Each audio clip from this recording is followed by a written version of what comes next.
Good evening, dear viewer. Make yourself comfortable, though not too comfortable, because comfort is a luxury you're about to forget entirely. Tonight's bedtime story isn't about princesses in towers or knights slaying dragons. No. Tonight, we're sending you to bed with something far worse: reality. Welcome to Why You Wouldn't Survive a Day in Ancient Egypt, where we'll tuck you in with the cozy knowledge that, had you been born in another time, specifically the glorious New Kingdom period around 1350 BCE, you'd be extraordinarily, horrifically dead by now. Before we begin our journey through your final day on Earth, dim your lights. Imagine the oppressive heat bearing down on mud brick walls. Picture flies buzzing around open wounds, and the distant roar of the life-giving, death-dealing Nile. Feel the scratch of linen against your sunburnt skin, and smell the peculiar blend of incense, sweat, and rotting fish that defines your world. Are you settled in? Good, because you're about to wake up in ancient Egypt as a commoner, not a pharaoh, not a priest, not even a skilled craftsman, just an ordinary Egyptian trying to survive another day in one of history's most fascinating and brutally unforgiving civilizations. And remember, if at any point during our tale you feel grateful to be alive in the modern era with its antibiotics, air conditioning, and alarming absence of hippo attacks, please like this video, subscribe to our channel, and tell us which historical period you'd least like to wake up in. Now, close your eyes and open them again in ancient Egypt. Hour 1. Dawn. The awakening. 5 a.m. You jolt awake to darkness punctuated by the first tentative rays of Ra piercing through the small window of your mud brick home. Your bed, a wooden frame with reed matting that feels like a sun-dried corpse rolled in sandpaper, creaks beneath you as you stir. Unlike your memory foam mattress with its 180-day in-home trial period, this sleeping platform comes with a lifetime guarantee of back pain and splinters. The air is surprisingly cool, one of the few mercies the Egyptian morning will grant you, but already you can feel the day's heat gathering like a predator preparing to pounce. Your thin linen blanket provided minimal protection against the night creatures that skittered across your floor and occasionally over your body. That tickle you felt during the night? Probably a scorpion conducting reconnaissance. You're not alone in this single-room dwelling. Your extended family, parents, spouse, children, maybe a widowed aunt, all sleep on similar platforms or on reed mats directly on the packed earth floor. Privacy is a concept as foreign to you as TikTok or refrigeration. The sounds of breathing, snoring, and the occasional whimper from a dreaming child create the ambient soundtrack of your morning. As consciousness fully takes hold, the first sensation you register is thirst, a deep, parched feeling as if your tongue has transformed into papyrus overnight. Your mouth tastes like the unswept floor of a beer hall, because dental hygiene in this era consists mainly of hoping the abrasive bread you eat scours some of the plaque off your teeth. You sit up, wincing. That pain in your lower back isn't just from your medieval sleeping arrangements.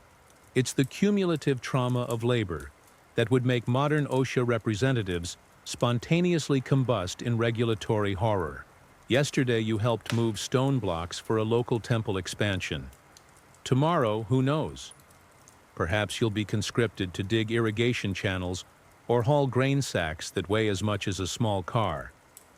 Near the door sits the household water jar, filled yesterday from the canal that runs near your village. You stumble toward it, dipping a crude clay cup into the murky liquid. The water is room temperature, which in Egypt means nearly hot enough to brew tea, and contains enough silt to qualify as a light breakfast. As you drink, something squirms against your bare foot.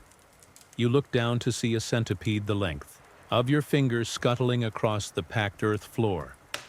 You casually crush it underfoot, already too accustomed to the endless parade of creatures that share your living space to react with proper revulsion. Outside, the village is beginning to stir. The baker's fire has been blazing for hours already.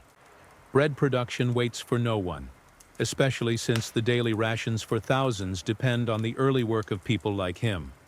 From somewhere comes the braying of a donkey being loaded with goods for market, and more distantly, the rhythmic chanting of workers beginning their trek to the fields. You splash some water on your face from a small basin, the Egyptian equivalent of your three-step Korean skincare routine. There are no mirrors in your home. Polished metal reflectors exist, but they're luxury items.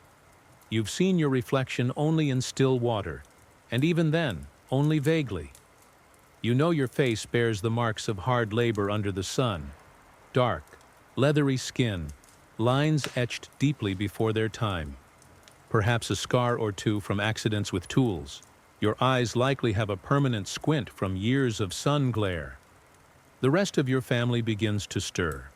Your spouse rolls over with a groan that suggests they're experiencing the same back pain you are. Your children, blessed with the resilience of youth, hop up with energy that seems supernatural given the circumstances. They'll learn soon enough that enthusiasm is the first casualty of Egyptian commoner life. A rooster crows somewhere in the village, about 45 minutes late to his job. Time isn't measured in hours as you know them, but rather by the position of the sun and general periods of the day.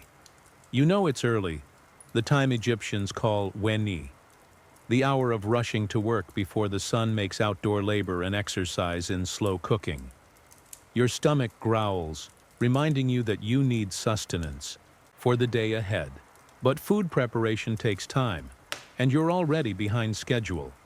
The local overseer doesn't accept "I was making avocado toast" as an excuse for tardiness, mainly because avocados won't reach Egypt for another 3 millennia, and because tardiness is punishable by beating. You reach for your garments, hung on a wooden peg protruding from the wall. Time to dress for success, Egyptian style. And speaking of style, if you're enjoying this historical nightmare fuel, be sure to hit that subscribe button. The algorithm loves engagement almost as much as ancient Egyptians loved cats, which is, to say, religiously, and sometimes disturbingly so. Hour 2. Early morning, dressing and breakfast. 6 a.m. Your wardrobe choices this morning are delightfully simple, primarily because you own exactly 2 garments. Fashion in ancient Egypt is less what speaks to your personal aesthetic, and more what keeps the sun from immediately cooking your flesh while allowing enough airflow to prevent heat stroke. For men, this means a simple loincloth known as a shendit, a rectangular piece of linen wrapped around your waist and between your legs, secured with a belt. If you're feeling particularly fancy, which you're not because you're a commoner, you might have a longer kilt-like version that reaches the knees. Women typically wear a simple straight dress called a kalasiris, essentially a tube of fabric held up by shoulder straps, often worn with a shawl.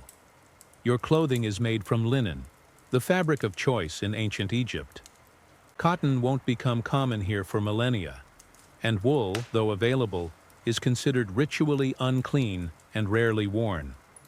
The linen is rough against your skin, nothing like the butter-soft t-shirts you're used to, but it's remarkably effective at keeping you cool. Unfortunately, it's also excellent at showing every stain, and laundry day isn't until the end of the week. You notice your garment has developed a tear along one seam. In the modern world, you'd toss it and order a replacement online. Here, you'll need to mend it carefully, or more likely, have your spouse mend it, since textile work typically falls to women in your household. A new garment represents a significant expense, requiring the trading of goods or services you can ill afford to spare. Your getting ready routine is minimal by modern standards. There's no shower, no deodorant, no hair products. Bathing is something you do occasionally in the canal or river, and usually with caustic natron salts that serve as a soap equivalent, but leave your skin feeling like it's been attacked by tiny invisible knives. You do, however, take a moment to rub your body with a simple oil, likely a mixture of vegetable oil, with added herbs or spices if you're lucky. This helps protect your skin from the sun and masks some of the body odor that comes from living in a desert climate without daily showering. The oil leaves a sheen on your skin and immediately attracts dust, turning you into what is essentially a human flytrap. For foot protection, you might have simple papyrus sandals, but they're saved for special occasions. Most days, including today, you go barefoot. Your soles hardened like leather from years of walking on hot sand and rough ground. Your feet bear the calluses, cuts, and embedded debris that come with this lifestyle. In the modern world, they'd qualify you for an extreme medical pedicure YouTube video. Accessories are limited to perhaps an amulet on a string around your neck. Not for fashion, but for protection against the myriad supernatural threats that you believe lurk around every corner. Maybe it's in the shape of a scarab beetle representing rebirth, or an eye of Horus for general protection. Whatever its form, you touch it reflexively before heading out. A gesture as automatic as checking for your smartphone. Now for breakfast, the most important meal of the day, especially when the alternative is passing out from hunger while hauling stones in 100-degree heat. Your morning meal is rudimentary by modern standards but fairly typical for your time. The centerpiece is bread, dense, gritty, and often flat. This isn't your artisanal sourdough with a perfect crumb structure. Egyptian bread contains chaff, sand, and occasionally insects that got ground up with the grain. Eating it is like chewing on a delicious sandpaper cracker. The grit in this bread is gradually wearing your teeth down to nubs, but on the bright side, it's high in fiber. Extremely high, considering that some of that fiber is actually tiny. Fragments of the basalt grinding stones used to make the flour. With your bread, you might have some beer. Yes, for breakfast. Egyptian beer is nothing like the craft IPAs that beer enthusiasts debate over today. It's a thick, porridge-like brew with low alcohol content, often drunk through straws to filter out the floating bits of grain. Think of it as alcoholic breakfast cereal. The fermentation process actually makes the drink safer than water in many cases, killing off some of the microscopic organisms that would otherwise have you sprinting to a toilet. If such a luxury existed, which for you, it doesn't. If you're fortunate, your breakfast might include some onions, garlic, or a few dried dates. Protein comes in the form of pulses like lentils, or if you're having a particularly good day, a piece of salted fish from the Nile. Meat is a rarity saved for special occasions or for those further up the social ladder than yourself. Your children are given similar fare, though in smaller portions. There are no chicken nuggets shaped like dinosaurs, no sugary cereals, no special kid food at all. Children eat what adults eat, just less of it. And if they don't like it, the alternative is hunger, a powerful motivator for developing a diverse palate. You eat quickly, standing up, without the luxury of a dining table or chairs. Your modern desire to scroll through social media while eating would be replaced by the much more pressing desire to finish your meal before the flies claim it as their own. They hover around you in persistent clouds, landing on your food whenever your vigilance wavers. As you choke down the last of your gritty bread, you hear the sound of a wooden clapper outside, the signal that workers should be heading to their assignments. You gulp the remainder of your beer, grab a small cloth bundle containing your midday meal, more bread, some onions, perhaps a few dried fish, and prepare to head out. Before leaving, you exchange a few words with your spouse about the day ahead, who will fetch water, whether your youngest is recovering from their cough. Spoiler, it's probably tuberculosis. And a reminder to trade some of your upcoming grain ration for new sandal material. There's no goodbye kiss, no "have a great day, honey." Your parting words are more practical. Try not to die before sunset. It's not said in jest. With that heartwarming family moment complete, you step outside into the already strengthening glare of the morning sun.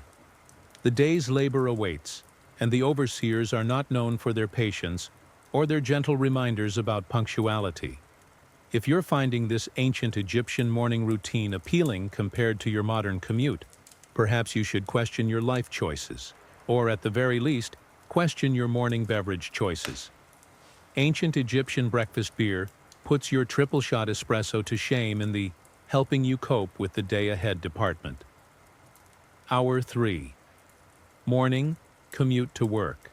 7 a.m. As you step out of your home, the full force of Egypt hits you like a physical blow. The transition from the relative dimness of your mud brick house to the blinding Egyptian sunshine requires a moment of adjustment. You squint against the assault, your pupils contracting so dramatically you can almost hear them scream. Your village is already bustling with activity. Children chase scraggly chickens between houses. Women balance water jugs on their heads with a steadiness that would make modern posture coaches weep with joy. And craftsmen have already set up workspaces in shaded areas. The air smells of dust, animal dung, cooking fires, and humanity. A complex bouquet that would make the most adventurous perfumer recoil. Your commute doesn't involve crawling along a freeway while listening to podcasts at 1.5x speed. Instead, you join a stream of similarly dressed workers heading toward the day's worksite. Today, you're assigned to agricultural labor in the fields that border the irrigation canal, about 2 miles from your village. That's a 40-minute walk, through terrain that ranges from packed earth paths to ankle-deep dust to, occasionally, mud if you're passing recently irrigated areas. The walk itself would be merely uncomfortable if not for the growing heat.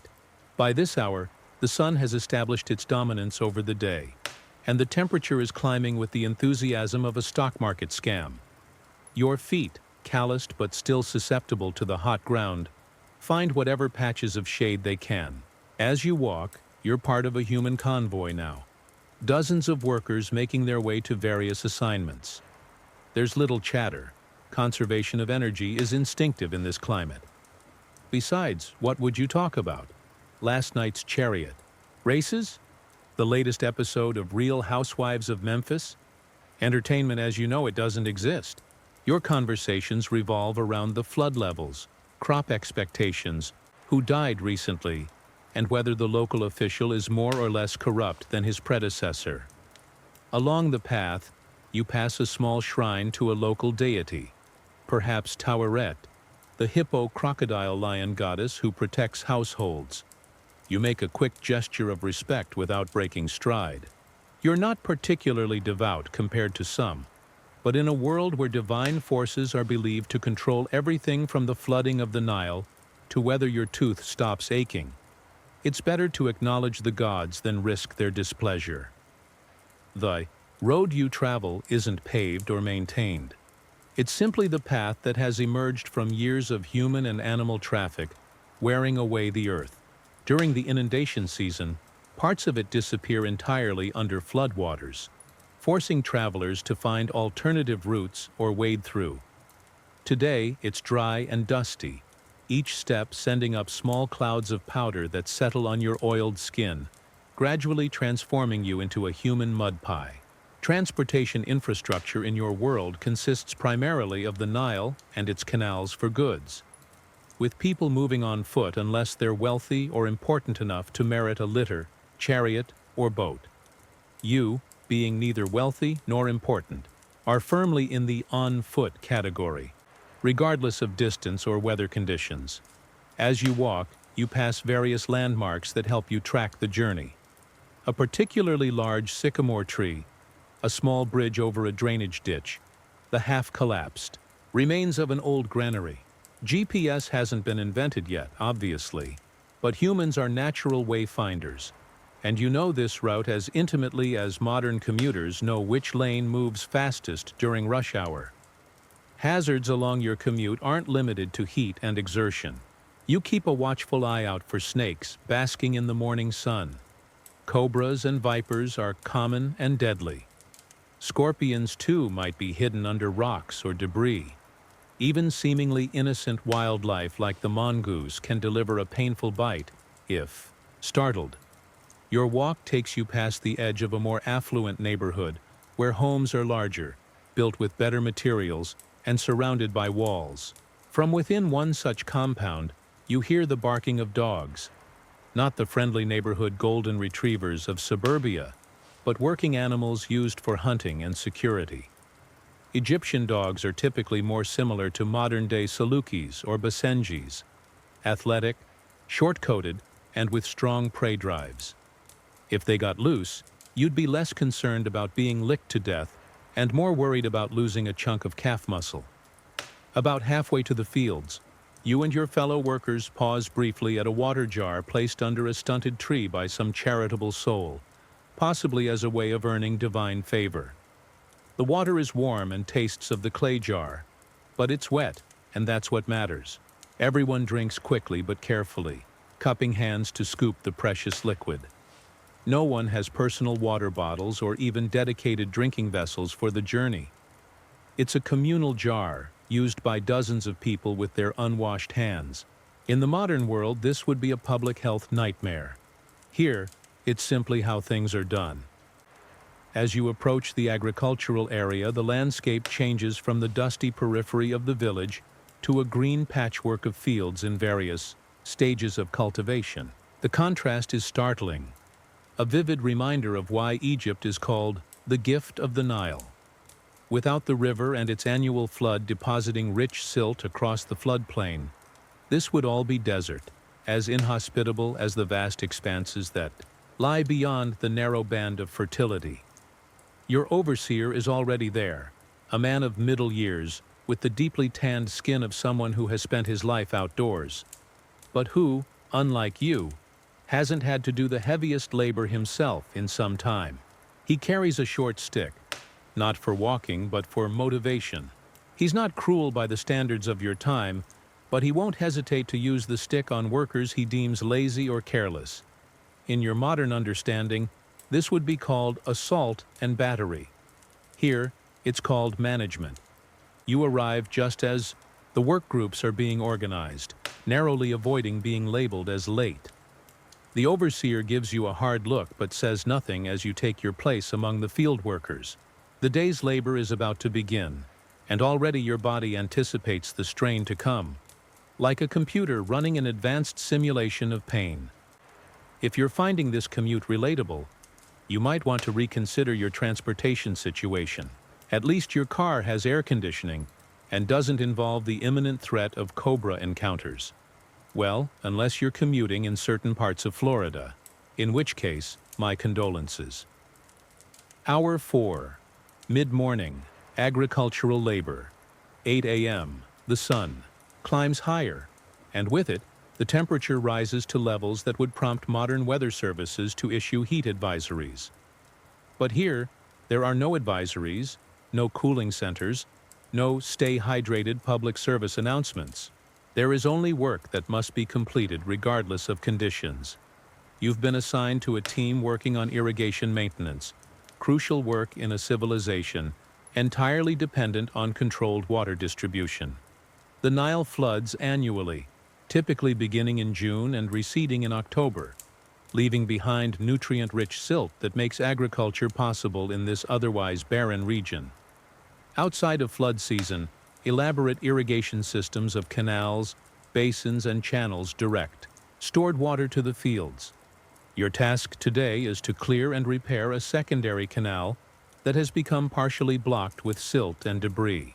It's the agricultural equivalent of unclogging a giant, muddy outdoor toilet. Except what you're removing isn't just silt, but a nauseating mixture of decomposing plant matter, animal waste, and possibly human excrement, all baking in the Egyptian sun. The overseer divides you into teams. Some workers are sent to the section that needs deepening, equipped with wooden hoes and baskets.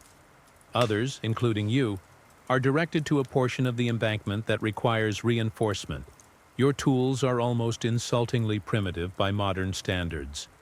A wooden hoe with a copper blade for digging, woven baskets for moving earth, and a wooden rammer for tamping down the rebuilt embankment. You begin by removing loose material from the damaged section, scraping away crumbling mud and debris with your hoe. The blade, despite being metal, is nowhere near as effective as modern steel tools. It requires more force, dulls quickly, and is so valuable that losing or breaking it would result in a significant penalty from your wages. The work is immediately exhausting. Each swing of the hoe sends vibrations up your arms. Each filled basket of earth weighs approximately too much and must be carried up the slippery embankment. Modern workplace ergonomics hasn't been invented yet. There are no adjustable handles, no proper lifting techniques taught, no back braces or work gloves. There's just you, abusing your spine in ways that would make a chiropractor spontaneously manifest just to scream, "Stop that." Around you, other workers labor in similar conditions. Some sing rhythmic work songs to help coordinate their efforts and distract from the discomfort. The lyrics wouldn't win any Grammy awards. They're repetitive chants about the work itself, or sometimes religious verses, occasionally peppered with complaints about the overseer that are just oblique enough to avoid punishment. The irrigation canal smells foul, a pungent cocktail of stagnant water, rotting vegetation, and the various contributions of wildlife. Insects swarm around you, particularly flies that seem magnetically attracted to your eyes, nostrils, and mouth. You've developed the automatic swatting motion that all Egyptians perfect early in life, a constant, almost unconscious defense against the airborne plague. As you work, small cuts open on your hands where the rough wood of the tools rubs against your skin. In the modern world, you'd immediately clean these with antibacterial soap and apply Band-Aids. Here, you simply ignore them, allowing them to mix with the dirt and water of the canal, essentially creating a direct superhighway for bacteria to enter your bloodstream. Infection is so common that it's not seen as a medical condition, but simply a normal part of life, like hunger or fatigue. The water in the canal hosts a variety of unwelcome inhabitants. Leeches lurk in muddier sections, attaching themselves to any exposed skin that comes into contact with the water. More dangerously, the water contains the larvae of schistosomes, parasitic flatworms that can penetrate human skin, enter the bloodstream, and take up residence in your veins where they'll happily live for years, producing eggs that create chronic inflammation and organ damage. You're aware of these dangers in a general sense, not with the scientific understanding of parasitology, but with the practical knowledge passed down through generations. You know that canal water can make you sick, that certain areas harbor bad spirits that enter the body and cause illness. What you don't know is how to prevent it beyond religious amulets and avoiding obviously contaminated water when possible, which, given your job today, isn't possible at all. After about an hour of continuous labor, the overseer calls for a brief water break. A large pottery jar is brought around, and each worker gets a quick drink. The water is warm and silty, but vital. There's no concept of the 8 glasses a day hydration guideline.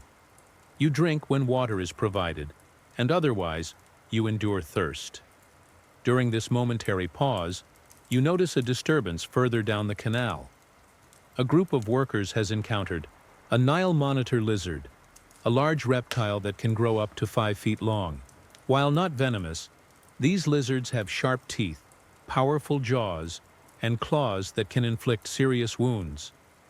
The workers are trying to drive it away with shouts and thrown clods of earth. The overseer watches with mild interest but doesn't intervene. Wildlife encounters are simply part of the workday, not emergencies requiring special protocols. The break lasts barely 5 minutes before the overseer signals for work to resume. Your muscles, rather than feeling rested, have stiffened during the short respite, making the return to labor even more painful. But you pick up your tools and continue, because the alternative, refusing to work, would result in punishment. That makes muscle pain seem trivial by comparison. As the hour progresses, the real misery sets in. Your back throbs with each movement. The sun beats down with increasing intensity. Sweat pours from your body only to evaporate almost instantly, in the dry air, leaving behind a crust of salt that irritates your skin. You're experiencing the early stages of heat exhaustion, though you have no medical term for it. Just the familiar feeling of the world becoming slightly unsteady, your thoughts a bit less clear. Yet you continue working, because everyone around you is experiencing the same conditions and continuing as well. There's no OSHA, no workers' compensation, no disability insurance. If you can't work, you don't eat. It's a simple equation that keeps people laboring through conditions that would shut down a modern construction site faster than you can say, lawsuit. Near the end of the hour, there's a shout from further up the canal. A worker has uncovered a nest of snakes while clearing debris, possibly Egyptian cobras, whose neurotoxic venom can cause respiratory failure and death. Work in that section halts temporarily as the snakes are killed with hose and sticks. One worker is bitten on the ankle. He's helped from the canal by his colleagues, but there's little that can be done for him beyond basic wound treatment and prayers. If the venom is potent and the bite delivered a significant dose, he'll likely die before sunset. His family will mourn, the community will provide what support they can, and tomorrow, someone else will take his place in the work crew. You watch this unfold with the detached fatalism that characterizes much of Egyptian peasant life. It's not that you don't care, it's that death and injury are so commonplace that allowing each instance to affect you deeply would make daily existence unbearable. So you observe, perhaps offer a quick prayer to Serket, the goddess who protects against venomous creatures, and then return to your work. The hour ends with no break in the labor. Time in ancient Egypt isn't divided into neat hourly segments with designated break periods. Work continues until a significant task is completed, or until the overseer decides enough progress has been made. For you, this means more of the same. Back-breaking labor as the sun climbs ever higher in the sky. Next time you complain about your office job, remember that at least your co-workers are, presumably, not venomous snakes, and your morning meetings, while possibly deadly in their own way, rarely result in actual death. If that doesn't deserve a like and subscribe, I don't know what does. Hour 5. Late morning. Continued labor and illness. 9 a.m. The work continues unabated as the mercury, if you had such a device, which you don't, would be pushing well into the 90s Fahrenheit. The concept of degrees as a measurement of temperature is as foreign to you as the concept of weekends or paid vacation. You measure heat simply as tolerable, uncomfortable, or deadly. Currently, you're firmly in uncomfortable territory, with deadly on the horizon, like an approaching sandstorm. Your team has made progress on the embankment repairs, but the work has grown more challenging as you encounter a section where the damage extends deeper than initially apparent. What should have been a simple reinforcement job has become a partial reconstruction, requiring more material and substantially more effort. The overseer, noting this complication, appears visibly frustrated. His quota for the day doesn't account for unexpected structural issues, and he knows this delay will reflect poorly on him to his superiors. His response is predictably managerial, to push the workers harder. Like the Great Pyramid, built one stone at a time, he calls out, apparently believing this historical reference will somehow make your muscles hurt less. As you strain to lift a particularly heavy basket of mud and reeds for the embankment repair, a sharp pain lances through your abdomen. You pause momentarily, leaning on your hoe while trying not to draw attention to your discomfort. This isn't a new sensation. You've been experiencing these intermittent stomach cramps for several weeks now, gradually increasing in frequency and intensity. What you don't know, because parasitology won't be a medical specialty for another 3 millennia, is that you're hosting a thriving colony of intestinal worms. Specifically, you have schistosomiasis from previous work in infected water, hookworms that entered through your bare feet, and possibly a bonus round of tapeworms from undercooked fish. This internal menagerie is slowly draining you of nutrients, causing anemia, protein deficiency, and chronic inflammation. The abdominal pain subsides temporarily, allowing you to resume work. But now there's another problem. You need to relieve yourself, urgently. Workplace bathrooms with air fresheners and motivational posters don't exist in your world.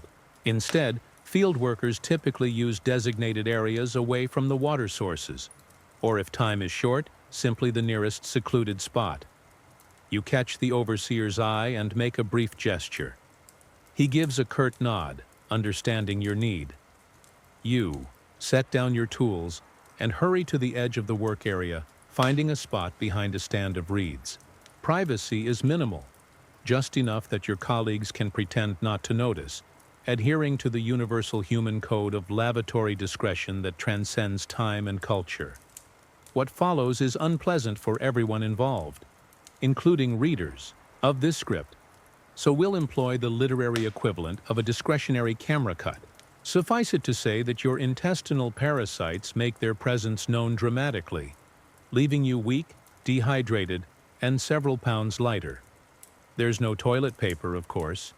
You use a handful of reeds, which are roughly as gentle on your nether regions as sandpaper would be.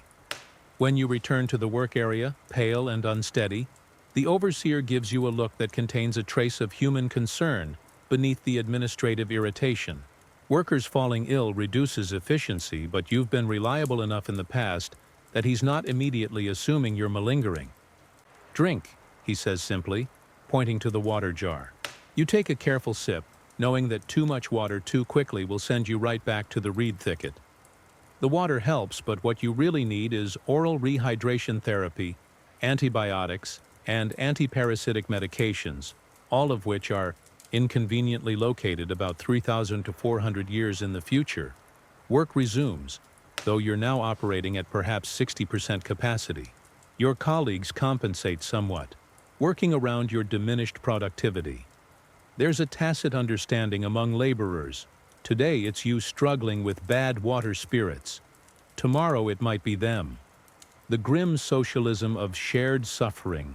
As noon approaches, the heat becomes genuinely oppressive. The sun is directly overhead, eliminating even the minimal shade provided by the canal embankments. The air shimmers with heat, creating wavering mirages in the distance that make the palm trees at the edge of the fields appear to dance. Your modern sunscreen-conditioned skin would blister and burn within hours, but your Egyptian epidermis, darkened by a lifetime of sun exposure, provides some natural protection, though not enough to prevent premature aging and a significantly increased risk of skin cancers. You're pushing through the discomfort when a commotion erupts at the far end of the canal. Workers are shouting and pointing at the water, their voices carrying notes of alarm. The cause quickly becomes apparent. A crocodile has found its way into the irrigation channel from the main river. Nile crocodiles are no joke. Growing up to 16 feet long and weighing up to 1,650 pounds, they're apex predators responsible for hundreds of human deaths annually in the Nile Valley. Unlike the passive-aggressive notes left by modern co-workers when someone takes their yogurt from the break-room fridge, a crocodile expresses workplace dissatisfaction by removing limbs. The work crew mobilizes with surprising coordination, grabbing tools and spreading out along the bank. This isn't their first crocodile rodeo. Some workers beat the water with sticks and hose, creating disturbance and noise to drive the reptile back toward the river. Others position themselves strategically with spears, simple wooden poles with fire-hardened points, or crude metal tips, kept on hand specifically for wildlife defense. The overseer has taken charge of the situation, shouting directions and organizing the response. For all his typical harshness, he knows his primary responsibility is bringing his work crew home alive. Dead workers mean explanation to superiors, reduced output, and the inconvenience of training replacements. You, in your weakened state, are stationed farther back, tasked with keeping the water jars and tool supplies secure. Even in crisis, the Egyptian work hierarchy remains intact. Those with more strength and better health take the riskier positions. The crocodile, faced with coordinated human resistance, eventually retreats down the canal toward the river, but not before snapping a warning bite that catches one unfortunate worker's wooden hoe, splintering it like kindling. It could just as easily have been an arm or leg. Once the immediate danger has passed, a tangible release of tension ripples through the work crew. A few nervous laughs bubble up, the slightly hysterical relief of people who've narrowly avoided becoming reptile food. One worker makes the sign against evil, muttering a quick prayer to Sobek, the crocodile god. It might seem counterintuitive to pray to the deity representing the creature that nearly ate you, but Egyptian religion is nothing if not pragmatic. Better to appease the power behind the scales than ignore it. The overseer allows a brief respite following the excitement. Workers gulp water, wipe sweat, and exchange embellished accounts of their bravery during the encounter. Already the story is transforming, each retelling adding another foot to the crocodile's length and another row of teeth to its gaping maw. By evening in the village, this canal crocodile will have achieved near mythic proportions. Your intestinal distress momentarily forgotten in the adrenaline surge, you find yourself laughing along with your colleagues. But as the excitement fades, the cramping returns with reinforcements, as if your parasites are punishing you for daring to experience joy. The sun has reached its zenith now, beating down with an intensity that makes previous hours seem like gentle warming by comparison. The water in the irrigation canal, exposed to direct sunlight, has reached hot tub temperatures, though considerably less hygienic. Steam rises from puddles of standing water, carrying with it the earthy, putrid scent of aquatic decomposition. As work resumes, the overseer adjusts the schedule slightly. The hottest part of the day will be dedicated to less strenuous tasks: cleaning tools, sorting materials, making repairs to equipment. It's not exactly an air-conditioned break room with vending machines, but it represents the closest thing to workplace accommodation you'll experience. You're assigned to repair damaged carrying baskets, a task that allows you to sit in what meager shade exists beneath a stunted acacia tree. Your fingers, despite their calluses, are quickly pricked and scratched by the reed fibers as you weave them into place. Each tiny wound stings as sweat runs into it, salt burning the fresh abrasions. From your seated position, you observe the landscape around you. The cultivated fields stretch toward the desert edge, a stark line where green meets tan, life meets death, prosperity meets desolation.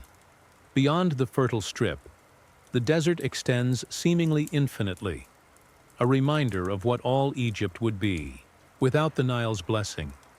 Movement catches your eye, a work gang in the distance, moving with the coordinated rhythm of humans laboring together.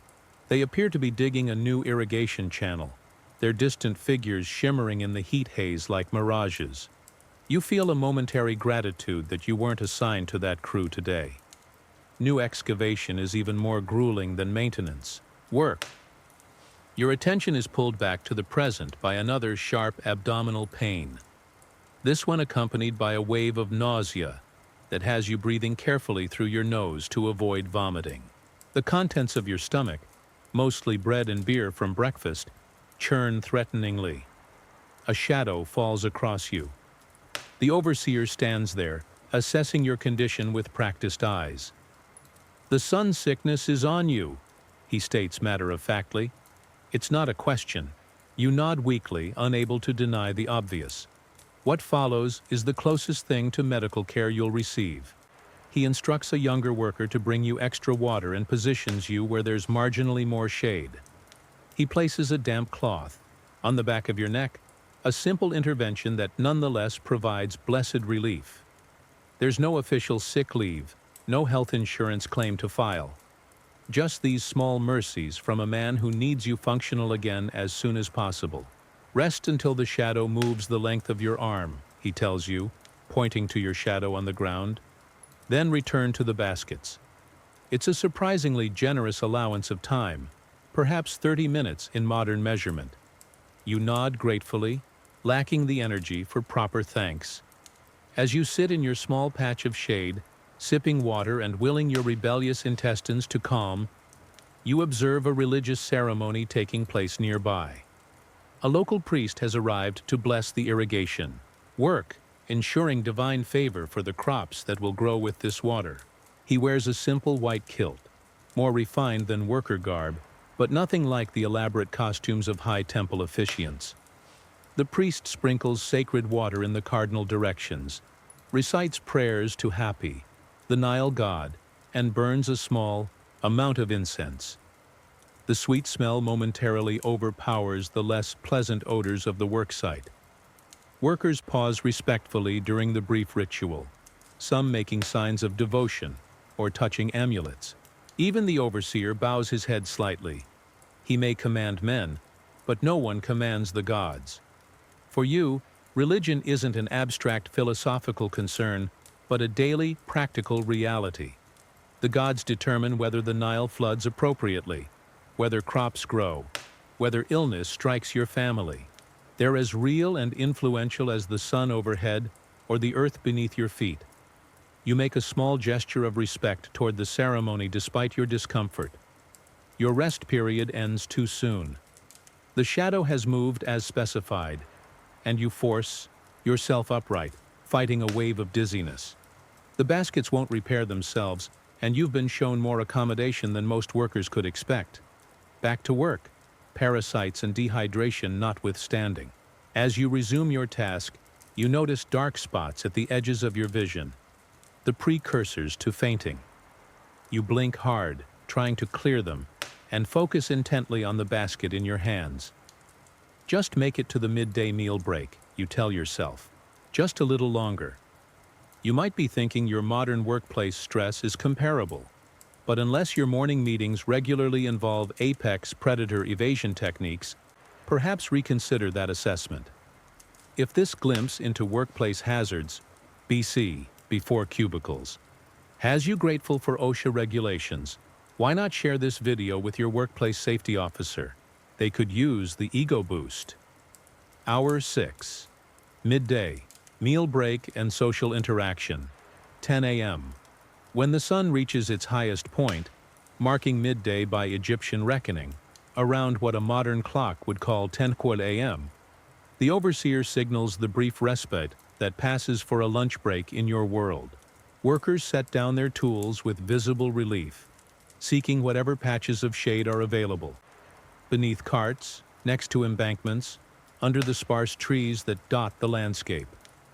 The break will last approximately the time it takes to eat a meal and digest it enough to resume labor without immediately vomiting.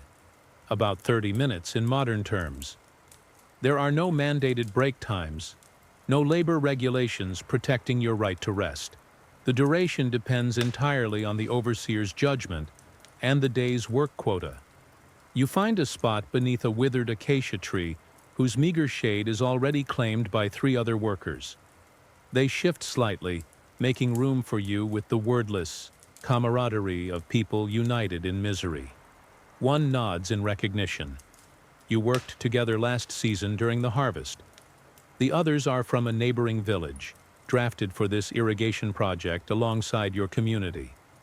From your small bundle, you retrieve your midday meal.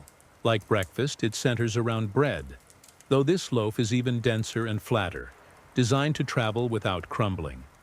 With it, you have a few dried fish, about the size and flavor profile of heavily salted shoe leather, and an onion.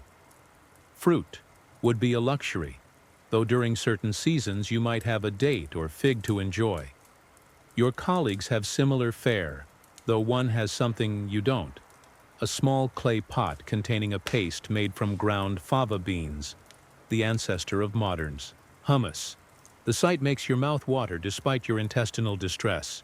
He notices your gaze and, in a gesture that transcends time and culture, tears off a piece of his bread and offers it to you with a portion of the bean paste.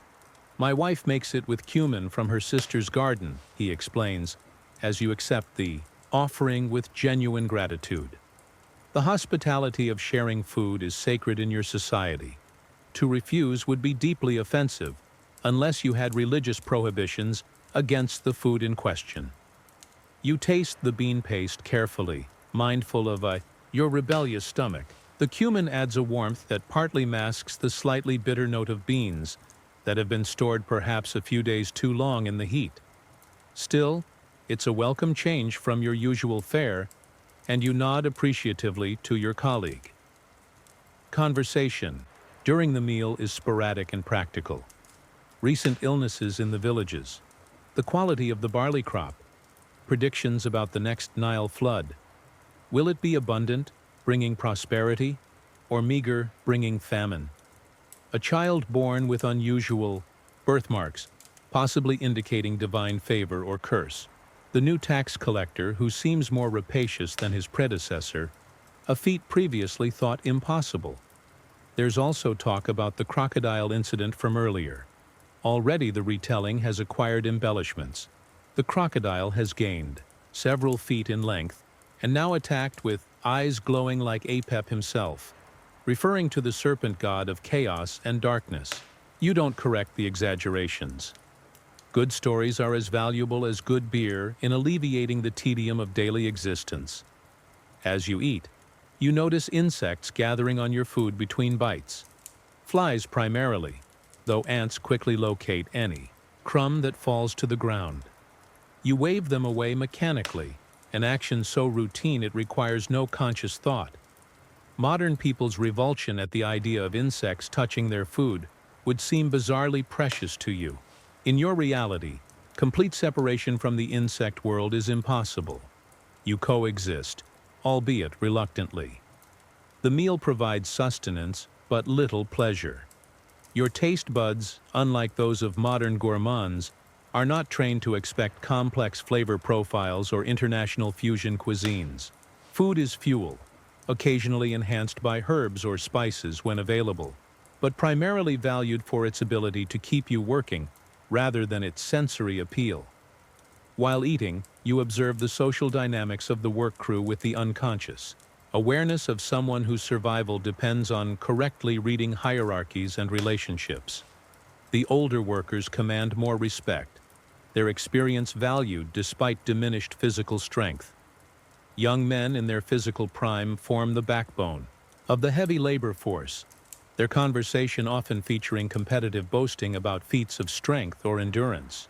Women, though fewer in number for this particular project, work primarily on tasks requiring dexterity rather than brute force. Not from any enlightened gender theory, but from pragmatic division of labor, typical of agricultural societies. Your reverie is interrupted by a commotion at the edge of the field. A group of soldiers is passing by on the main road. Perhaps a dozen men, clearly identified by their leather armor and simple helmets. They carry shields made of wood covered with animal hide, and spears with copper tips that catch the sunlight. Egypt's military might on provincial patrol. The workers watch the soldiers with expressions ranging from respect to wariness. The military represents both protection from external threats and the enforcement arm of a taxation system that keeps most of you perpetually on the edge of subsistence. The soldiers largely ignore the work crew, though their commander exchanges brief words with your overseer, probably inquiring about road conditions ahead or notable activities in the area. As the soldiers move on, leaving a cloud of dust in their wake, you notice your intestinal distress has temporarily subsided. The food has absorbed some of the excess acid in your stomach, providing momentary relief.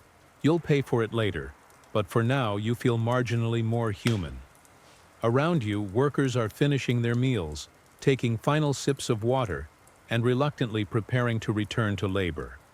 Some perform brief stretches, not from knowledge of proper ergonomics, but from the instinctive need to ease muscles cramped from repetitive motion. Others make quick gestures of devotion, touching amulets or murmuring prayers for strength to endure the afternoon heat. The overseer rises, his movement signaling the end of the break. To work, he calls, a simple command requiring no elaboration. The canal won't clear itself, and the fields won't water themselves. It's the ancient Egyptian equivalent of a motivational poster featuring a soaring eagle and platitude about teamwork. You gather the remains of your meal, carefully wrapping the uneaten portion. Waste is unthinkable in your economic reality. Every crumb represents labor, either yours or someone in your household. Even food gone slightly bad is repurposed, fed to animals, incorporated into stews, where stronger flavors mask spoilage, or in desperate times, eaten despite the risks. As you stand, preparing to return to your basket-weaving station, you catch sight of something unusual in the distance. A procession moving along the road that borders the agricultural area. Even from here, you can see the glint of gold, the flash of colored fabrics more vibrant than the simple unbleached linen of common folk. Someone important is traveling nearby, perhaps a high official, a noble, or even a member of the royal family. Workers pause momentarily, watching the distant spectacle with a mixture of curiosity and the ingrained caution of those for whom drawing attention from powerful figures rarely ends well. The overseer allows this brief distraction. Even he is not immune to the fascination of glimpsing how the other half, or more accurately, the other tiny fraction of a percent, lives. The procession soon disappears from view, leaving behind only dust and conversation fodder for the evening. The break is over. Back to labor under the punishing sun, your body already anticipating the pain to come, your mind calculating how many hours of daylight remain before release. If that lunch break has you feeling better about your sad microwave meal eaten at your desk while answering emails, you're starting to understand the theme here. At least your leftovers aren't crawling with flies, unless the office refrigerator situation has become truly dire. In which case, maybe forward this video to your office manager as a subtle hint. Hour 7. Early afternoon. Heat, hazards, and hierarchy. 11 a.m. The Egyptian early afternoon brings heat that makes the morning seem like a pleasant memory. The temperature has climbed to what would register as approximately 105 degrees C, 40 degrees C, on a modern thermometer, with minimal humidity that somehow makes it both better, no swampy, clingy heat, and worse, rapid dehydration. The sun seems to have personal vendetta against anything foolish enough to be outdoors at this hour. Work has resumed at a slightly more measured pace. Even the overseer recognizes that driving the crew at morning intensity during peak heat would result in collapsed workers rather than completed tasks. Still, the labor continues. Egypt's agricultural systems don't maintain themselves, and every day of maintenance prevents potential disasters during growing seasons. You've been reassigned from basket repair, completed adequately, if not beautifully, to embankment reinforcement. This involves mixing mud with chopped straw and animal dung, then applying this mortar-like substance to the canal walls to prevent erosion. It's precisely as pleasant as it sounds, which is to say, not at all. The mixture squishes between your fingers as you apply it to the embankment. The smell an unholy combination of organic decay and ammonia from the animal waste. Flies, evidently considering this mixture the insect equivalent of a five-star restaurant, swarm around you in such numbers that occasionally you inhale one, despite your best efforts not to breathe through your mouth. Your colleagues work alongside. You, everyone maintaining a zone of personal space, not from any concept of privacy, but because the work requires room to maneuver. Conversation has died down. Speaking requires energy that no one wants to spare, and the focus necessary to remain upright and functioning in this heat leaves little mental capacity for social niceties. About an hour into the afternoon work, a disturbance ripples through nearby fields. At first, it's just distant shouting, but soon the commotion grows closer. Workers pause, looking up with expressions of concern. The overseer moves toward the road, trying to identify the source of the disruption. It quickly becomes apparent. Tax collectors have arrived in the district, accompanied by scribes and a military escort. While taxation is an expected part of Egyptian life, the appearance of collectors always creates anxiety. Their assessments can seem arbitrary, their methods harsh, and their penalties for shortfalls severe. The tax officials aren't coming to the worksite directly. They're headed toward the villages to assess household and agricultural taxes. But their presence casts a shadow over the day. Workers exchange worried glances, mentally calculating what they might owe, what they can afford to pay, and what possessions might be seized if there's a discrepancy between the two. They say the pharaoh is building a new temple, one worker mutters, keeping his voice low. And we're paying for every pillar with our grain. Better a temple than a tomb, another responds pragmatically. At least we might get to see the temple before we die. The overseer returns, his expression carefully neutral. Back to work, he says simply. The taxes will be what they will be. The canal needs finishing regardless. You resume your task, but the mood has shifted.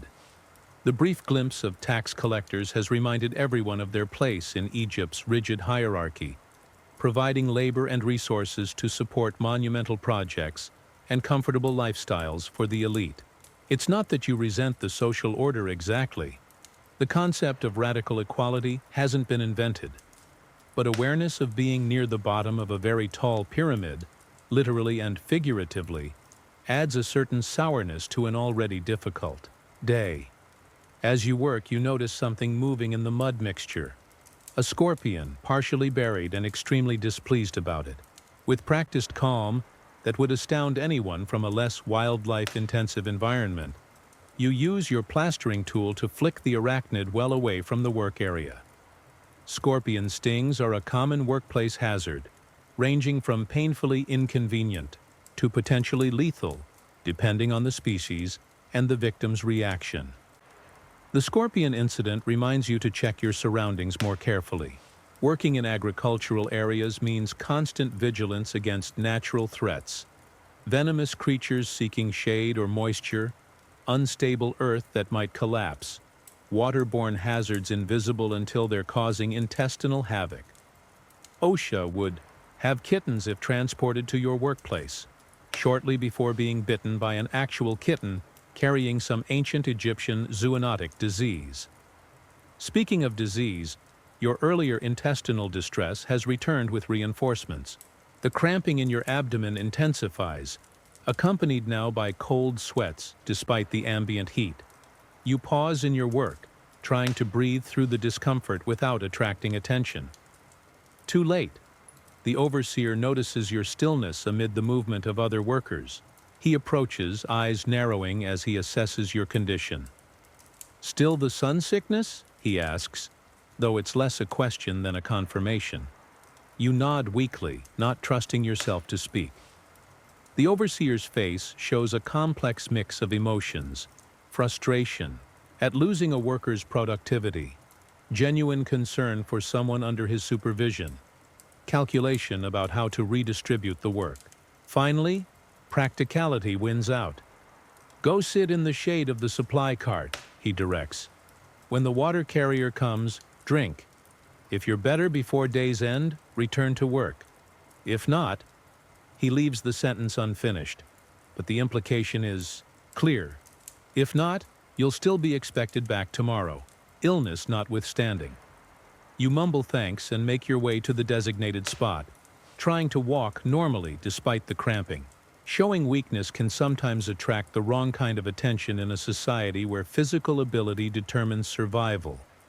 The cart provides minimal shade, but it's better than direct sunlight. You sink to the ground, drawing your knees up slightly, to ease the pressure on your abdomen. From your vantage point, you observe the continuation of work, the endless, repetitive motions that transform individual effort into collective achievement. This irrigation system, when functioning properly, will help feed thousands. The hands that built it may be calloused and dirty, the backs bent and aching, but the work itself has purpose beyond mere subsistence. As you watch, a small drama unfolds among the workers. A younger man, perhaps 16 or 17, makes a mistake in applying the embankment mixture, causing a section to slump and collapse. An older worker snaps something at him. The word's indistinct from your position, but the tone clearly irritated. The young man responds with what appears to be insolence, gesturing dismissively. Bad move. The older worker cuffs him sharply on the ear, not hard enough to cause injury but sufficient to establish dominance. The younger worker's face flushes with embarrassment, but he lowers his eyes and returns to work properly. Age hierarchy remains intact. Lesson delivered and received. The overseer observes this interaction but doesn't intervene. The social correction happened within acceptable parameters. No work disrupted beyond the initial mistake. No injury caused, order maintained. Had the younger worker escalated the confrontation, the overseer would have stepped in, likely with his motivation stick making a guest appearance. About 20 minutes into your rest period, the water carrier arrives, a boy of perhaps 12 years, dragging a cart with large pottery jars. In contemporary terms, he'd be in middle school. Here, he's already a working member of society, albeit in one of the less physically demanding roles suitable for his age and size. Workers gather around the cart, taking turns drinking from a communal ladle. You wait until most have had their share before approaching, not wanting to risk contaminating the communal water with whatever has your intestines staging a rebellion. When your turn comes, you drink carefully, letting the tepid water soothe your parched throat. The water boy notices your obvious illness. My grandmother makes a drink with honey and herbs for the stomach demons, he tells you, his voice carrying the confidence of someone repeating trusted family wisdom. Makes them leave through the bottom instead of the top. You thank him for the advice, though you suspect your stomach demons are beyond the reach of folk remedies at this point. Still, the interaction reminds you that knowledge passes informally, in your society, from grandparent to child, neighbor to neighbor, worker to worker. There are no medical textbooks, no WebMD to consult. Experience and observation, transmitted orally across generations, constitute the sum of available healthcare information for common people. As the water cart moves on, you notice a different type of cart approaching along the main road. This one larger, drawn by oxen rather than human power. It appears to be transporting large ceramic storage vessels, probably heading to one of the nearby granaries or storage facilities. The cart driver, seeing the work crew, diverts slightly to approach the overseer. After a brief conversation, a transaction occurs. The overseer trades something, possibly a small amount of copper or a token representing future payment, for a bundle from the cart. As the cart continues on its way, the overseer returns to the crew with his acquisition: a sealed pottery jar of what is likely beer, and what appears to be a bundle of dried dates or figs. These items aren't for general distribution. They're for the overseer himself and perhaps his immediate assistants. One of the perks of managerial position in the Egyptian labor hierarchy. No worker expects to share in these refreshments, just as no modern entry-level employee expects to be invited to the executive lunch. From your shaded position, you observe this small demonstration of status without resentment. It simply is what it is, as natural and expected as the sun rising. Later civilizations might rage against inequality, but in your world, differential access to resources based on social position is as fundamental and unquestioned as gravity. The hour wears on, the heat intensifies, and your condition neither improves nor dramatically worsens. You exist in a state of equilibrium with your misery, too sick to work effectively, but not sick enough to abandon hope of recovery. Occasionally you catch the overseer glancing in your direction, evaluating your status, and likely calculating the impact of your reduced productivity on the day's objectives. In the field, work continues without you. The canal embankment gradually takes shape, the combined effort of dozens of hands creating infrastructure that will serve for years before requiring similar maintenance. It's backbreaking, spirit-crushing labor, but it's not meaningless. A Small consolation that generations of agricultural workers have clung to across millennia. If office politics and corporate hierarchies have you feeling down, perhaps there's comfort in knowing that workplace inequality has a prestigious historical pedigree dating back to the dawn of civilization. That passive-aggressive email from accounting is practically ancient tradition at this point. Remember to like and subscribe if you're enjoying this deep dive into historical workplace conditions. Each engagement helps keep the algorithm gods appeased, much like those ancient offerings to Hapi kept the Nile flowing. Hour 8. Mid-afternoon. Religious observance and social structure. 12 p.m. As the sun begins its grudging descent from its zenith, still blazing with murderous intensity, but at least shifting position, a different kind of interruption breaks the work rhythm.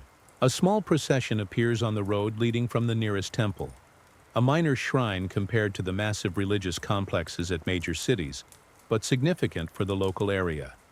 The procession consists of several temple attendants carrying a portable shrine, essentially a miniature temple housing a statue of a deity, in this case likely Hapi, god of the annual flooding, given the agricultural setting. They're accompanied by a priest, distinguishable by his shaved head and white linen garments that are notably cleaner than anything you or your colleagues own. The overseer, spotting the approaching religious delegation, calls for work to halt. Even the pressing needs of irrigation maintenance yield to religious observance. Not from deep spiritual conviction necessarily, but from the cultural understanding that divine forces directly control natural phenomena crucial to survival. When the gods are making an appearance, you pay attention, or you risk crop failure, disease outbreaks, or worse. You struggle to your feet, your intestinal rebellion temporarily superseded by religious obligation. One does not remain seated during a divine visitation, regardless of personal discomfort. Besides, this break from labor is welcome regardless of its cause. The work crew gathers along the canal bank as the religious procession arrives. The portable shrine is placed on a specially prepared flat area.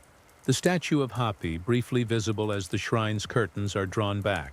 The deity is depicted with a protruding belly suggesting abundance and fertility, with water plants adorning his head, visual symbols of his domain over the life-giving Nile flood.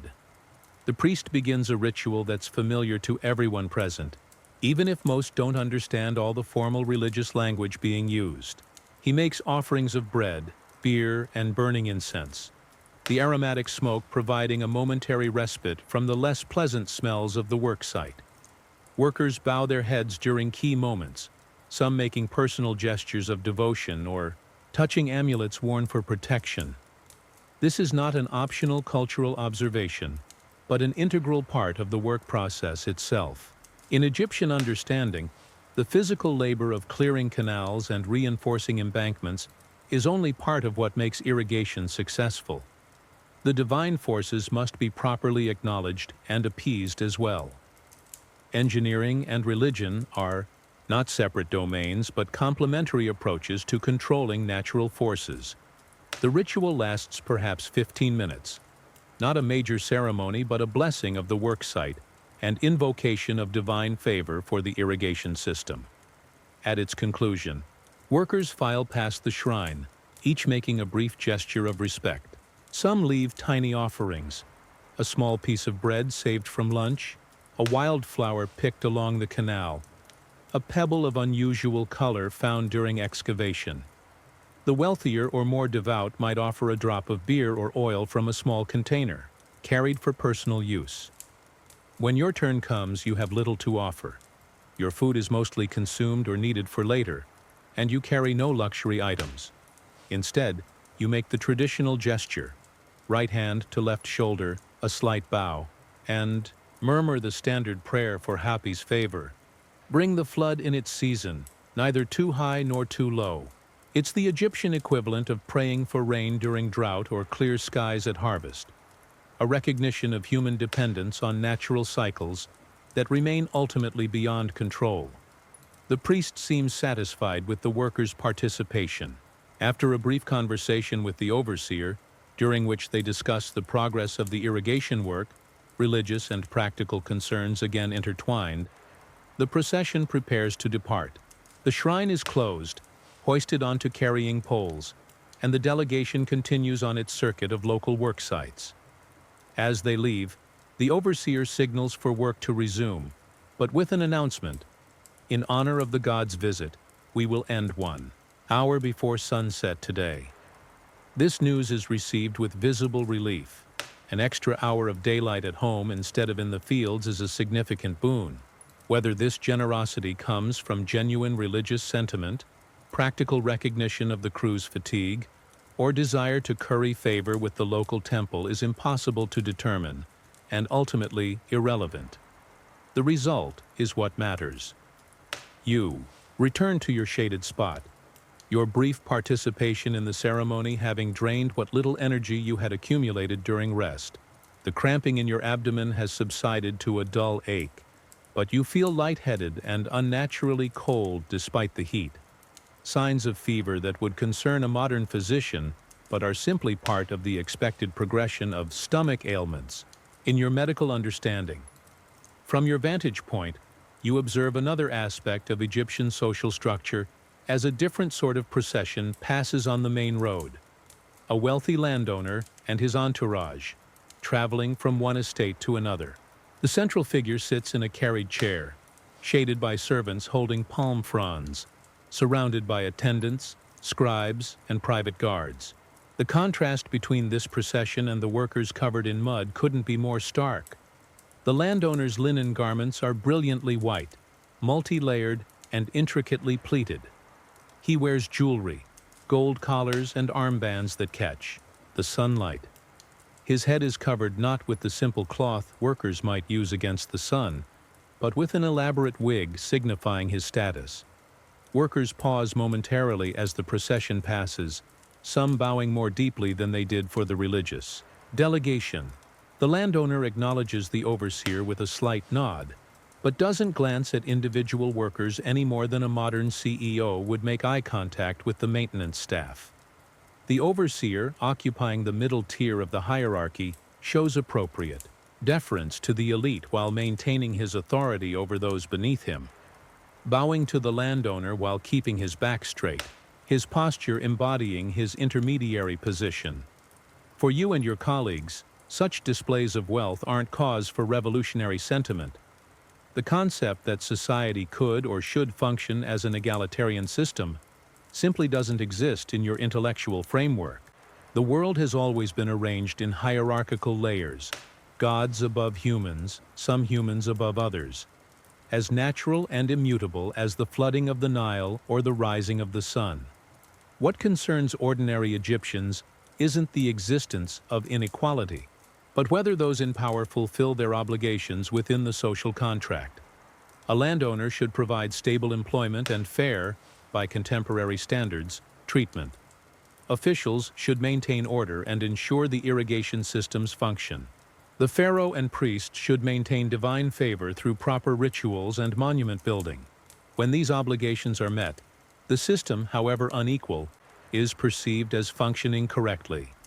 As the landowner's procession disappears down the road, work fully resumes. Your thoughts drift to your own position in this complex social web.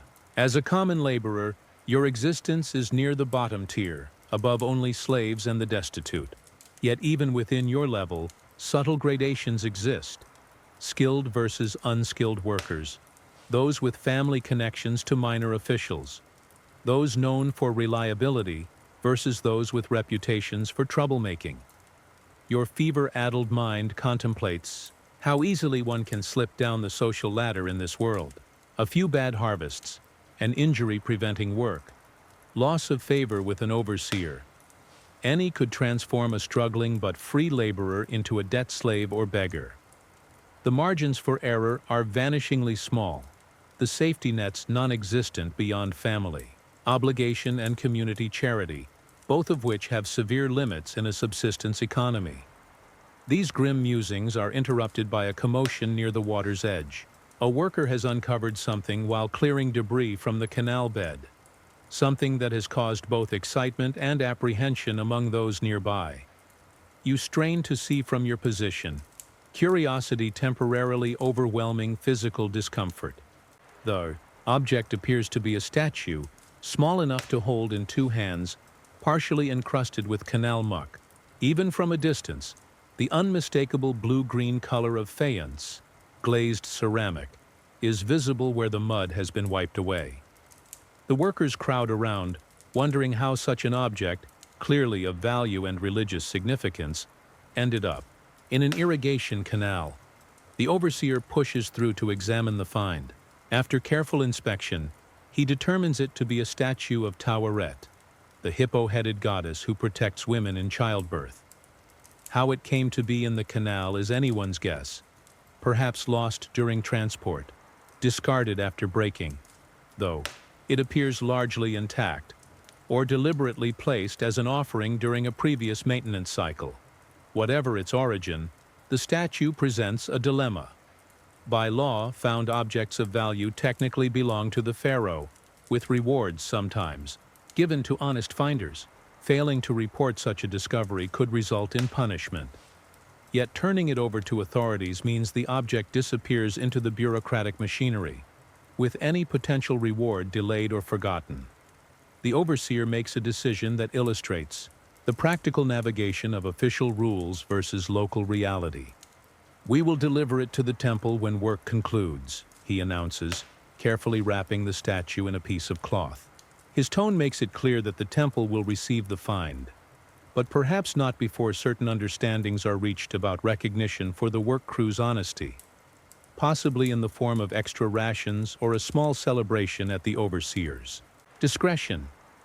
This minor drama concluded, work continues under the punishing sun.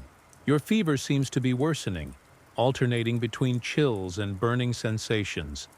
The water boy passes again, and this time the overseer directs him specifically to bring water to where you're resting. Whether this represents genuine concern, or simply the practical desire to have you functional again as soon as possible, is difficult to determine, and ultimately matters little. The water is welcome regardless of motivation.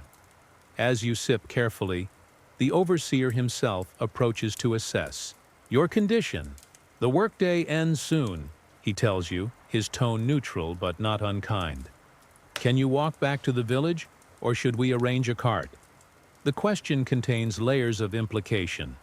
Being transported by cart represents an additional expense and logistical complication, but leaving a worker behind is both impractical and potentially dangerous.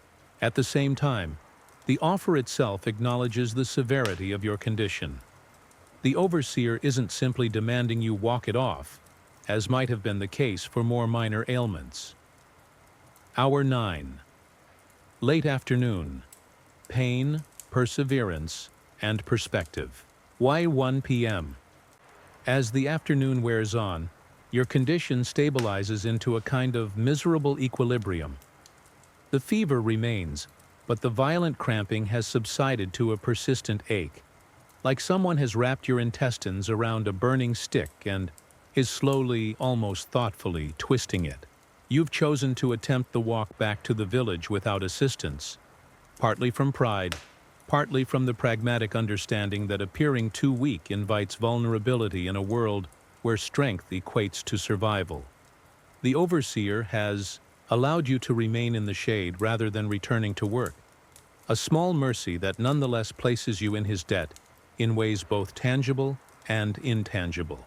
In the complex social accounting of your world, you now owe him, perhaps an extra day of labor when recovered, perhaps a portion of your family's next brewing of beer. The ledger is unwritten but meticulously maintained. From your resting place, you observe the continued labor with the detached interest of someone both part of and temporarily separated from the communal effort. The canal project is nearing completion for the day, the embankment reinforced with the mud-straw-dung mixture, now hardening in the sun. Workers move with the deliberate slowness of people conserving energy. No sudden movements, no wasted effort. An efficiency born of necessity, rather than management theory. The sun begins its final descent toward the western horizon, still brutally hot but losing the direct overhead intensity that makes midday so punishing. Shadows lengthen incrementally, stretching across the worksite like tentative fingers of relief. The quality of light shifts, the harsh white glare softening to a more golden hue that, in other circumstances, might be considered beautiful. Your artistic appreciation of the changing light is interrupted by a commotion near the canal. A worker has uncovered something else, not an artifact this time, but a snake. From the reactions, it appears to be venomous, possibly a horned viper, judging by the way workers are backing away with genuine alarm rather than the casual respect shown to less dangerous species. The overseer approaches with a long stick, his movements cautious but purposeful. Killing the snake isn't his first choice. Egyptian culture holds complex views on snakes, which are associated with both protective deities and chaotic forces. Many species are beneficial in controlling rodent populations that would otherwise devastate grain stores. But a venomous snake in an active work area represents an immediate danger that supersedes cultural ambivalence. With a series of precise movements, the overseer manages to pin the snake behind its head with his stick. Another worker quickly brings a jar, and together they maneuver the reptile into the container, which is then sealed with a piece of cloth, tied securely around the opening. The snake will likely be released away from the work area, a more humane approach than modern exterminators might employ, though motivated by practical and spiritual concerns rather than animal welfare as contemporary. People would understand it. Crisis averted. The overseer uses the incident as a teaching moment, particularly for younger workers. Always check before placing your hands, he reminds them, a workplace safety slogan that hasn't changed in 5,000 years. The serpent bites without warning, and then your family mourns.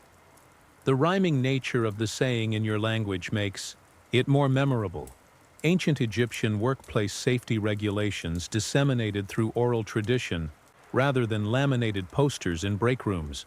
The advice is practical regardless of era. Unseen dangers lurk in overlooked spaces, whether ancient irrigation projects or modern construction sites. As the day's work approaches conclusion, you notice a different kind of activity beginning at the far end of the canal. A small group of workers has begun what appears to be a ritual cleansing of tools, not simply cleaning mud from implements, but performing specific movements and reciting phrases that suggest spiritual significance. This ritual marks the transition from work to rest, acknowledging the completion of the day's labor and expressing gratitude to the tools themselves, not because ancient Egyptians believed the tools possess consciousness, but because they recognize that these implements are extensions of divine creative forces. The proper care and ritualized treatment of tools ensures their continued function, and the favor of deities who oversee craftsmanship.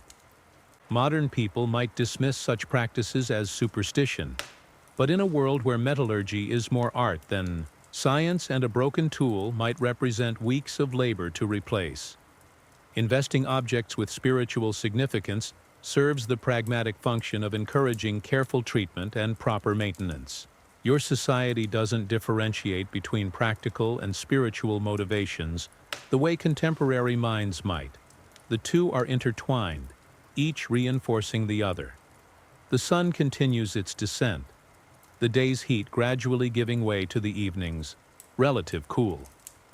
Workers begin gathering their belongings, a palpable sense of relief permeating the site as the overseer finally gives the signal to conclude labor for the day, slightly earlier than usual, as promised following the religious procession. You struggle to your feet, your body protesting the movement after hours of relative stillness. The world tilts briefly, your vision swimming with black spots. The combination of fever, dehydration, and prolonged exposure taking its toll despite your rest in the shade. You steady yourself against the cart, taking slow, deep breaths until the dizziness passes. The journey back to the village awaits. A walk of perhaps 2 miles, trivial in modern terms with modern health and modern footwear, but a significant challenge in your current condition. The overseer notices your unsteadiness and signals to a young worker. "Assist," he commands simply, and the young man moves to your side, offering an arm for support. It's not an act of compassion exactly, though individual kindness might play a role. Rather, it's a pragmatic decision, ensuring you return safely to recover for tomorrow's labor, maintaining the workforce at optimal capacity. In a society where individual worth is measured largely by productive capability, your value as a worker justifies the minimal accommodation of assigning you an assistant for the journey home. As the work crew begins the trek back to the village, you lean slightly on your assigned helper, grateful for the support while being careful not to overburden him. Your progress is slow but steady, your focus narrowed to the simple mechanics of placing one foot before the other on the dusty path. The rhythmic movement has an almost meditative quality, your mind emptying of all but the most immediate concerns, the next step, the next breath, the management of ongoing discomfort. Ahead and behind, your fellow workers form a loose procession along the road, small groups clustered by family ties, village affiliations, or work partnerships. Conversation is minimal, energy conserved for the journey, but there's a subtle lightening of mood as thoughts turn toward home, family, and the evening meal. Even in a life circumscribed by labor and limited horizons, these daily returns carry a certain satisfaction, the completion of assigned tasks, the anticipation of rest, however brief. As you walk, you pass other groups heading in the opposite direction. Workers from the night shift preparing to relieve those manning essential posts that require continuous operation. Grain storage facilities, temples, and important government buildings maintain smaller night crews for security and specific tasks that continue after dark. These night workers look marginally better rested than your day crew, but their expressions carry the resignation of those about to begin labor while others conclude it. An emotional experience spanning millennia of shift work, from ancient granaries to modern factories. The path follows the edge of agricultural fields now largely emptied of daytime workers. In the distance, you can see the mud brick walls of your village taking shape against the darkening eastern sky. Thin columns of smoke rise from cooking fires, the evening meal preparations already underway in households where women and children have spent their day in domestic labor rather than field work, grinding grain, brewing beer, tending small garden plots, repairing clothing, and managing the 100 other tasks required to maintain a household in a pre-industrial society. Your own home will have similar activities underway. Your absence, due to illness, noted but not disrupting the overall function of the household. In a community where every adult contributes specific skills and labor to the collective survival, systems adapt to temporary absences through extended family networks and neighbor assistance. Your spouse has likely traded some household product, beer, bread, or handicraft, for help with tasks you would normally perform. A small economic transaction in the complex web of reciprocal obligations that bind your community together. If you're feeling grateful for modern medicine right about now, just wait until we cover the traditional treatments for intestinal parasites. Like and subscribe for more historical horror. Your engagement helps fund my research into progressively more disturbing ancient civilizations. Remember, the past wasn't just a different time. It was a different nightmare entirely. Hour 10. Early, evening, village life and domestic duties. 2 p.m. The village materializes from the haze of dust and heat, a collection of mud brick structures clustered together for security and social cohesion. To modern eyes, the settlement would appear impossibly dense, buildings packed tightly together with narrow, winding paths between them rather than proper streets. This design serves multiple purposes, providing shade, creating natural defense, obstacles against potential raiders, and maximizing limited space within the village boundaries. As your group approaches, The sounds and smells of community life intensify. Children shouting at play, animals vocalizing in household pens, the aroma of cooking fires mingling with the less pleasant but equally familiar odors of human habitation without modern sanitation. The olfactory landscape of your world is simultaneously richer and more offensive than anything contemporary people experience. Your nose long desensitized to stenches that would make a modern person gag reflexively. The village outskirts are demarcated by a shallow ditch and low mud brick wall, not substantial enough to repel determined attackers, but sufficient to slow down casual raiders and discourage animal predators. The entrance is marked by a simple, wooden framework holding a crude gate that stands open during daylight hours, to be closed and barred at night. A venerable sycamore fig tree grows near this entrance, its broad canopy providing a rare spot of natural shade and a traditional gathering place for village elders. Several of these elders sit beneath the tree now, observing the return of the work crew with the impassive expressions of those who have witnessed countless such processions across decades. They note your assisted progress with slight nods, registering your illness without comment, your condition simply one more data point in their ongoing assessment of village affairs. Your young helper guides you through the village entrance and into the network of narrow pathways that serve as thoroughfares. The ground beneath your feet transitions from packed earth to more uneven terrain. The pathways between dwellings formed from compacted refuse, broken pottery, and whatever random debris has been trampled underfoot over generations of habitation. Archaeologists would refer to this as a tell. Layers of civilizational detritus forming an artificial hill over centuries, each generation literally building upon the garbage of their predecessors. The pathway leads past other households, each compound consisting of connected rooms surrounding small courtyards where much of domestic life occurs. Women work in these semi-private spaces, grinding grain on stone querns, nursing infants, preparing food, or engaged in textile production, spinning flax fibers into thread using simple drop spindles, a technology unchanged for thousands of years.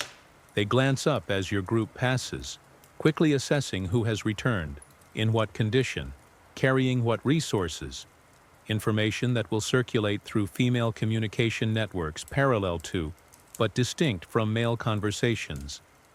A few call out greetings or questions about the day's work, while others simply note your supported progress with the raised eyebrows that, in your culture, communicate concerned interest without the impertinence of direct inquiry about personal matters. Your illness has been observed and registered. Assistance will be forthcoming if needed, without requiring explicit requests that might compromise dignity. Your own dwelling appears ahead, a structure similar to its neighbors, distinguished only by small personalizations meaningful to residents but nearly invisible to outsiders. The compound consists of 3 connected rooms forming an L shape around a small courtyard. The walls made from mud brick plastered with a mixture of mud and straw. The roof constructed from wooden beams covered with reed mats and sealed with more mud plaster. The architecture is functional rather than aesthetic, designed to manage heat rather than impress visitors. Thick walls maintain cooler temperatures during scorching days and release accumulated warmth during cold nights. Small windows set high in the walls allow ventilation while limiting sun exposure and preserving privacy. The overall effect is cave-like, cool, dim, and sheltered. A human-made approximation of natural refuges from the harsh Egyptian climate. As you approach, your arrival is announced by the barking of the household dog. Not a pet in the modern sense, but a working animal that serves as both guardian and scavenger, consuming food scraps while deterring thieves and vermin.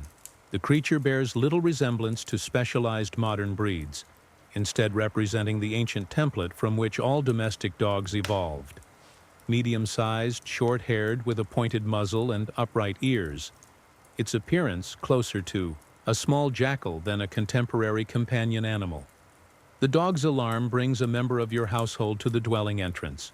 One of your children, a girl of perhaps 7 years who has spent her day assisting with domestic tasks appropriate to her age and gender. Her expression brightens upon seeing you, then shifts to concern as she notices your supported stance and obviously weakened condition. "Father is sick," she announces over her shoulder, disappearing back into the dwelling to spread this intelligence to other household members.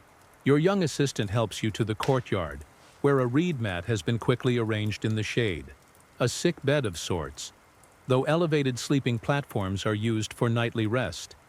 The courtyard is the heart of domestic activity, where most tasks requiring daylight are performed. A small cooking fire smolders in one corner, carefully tended to conserve precious fuel.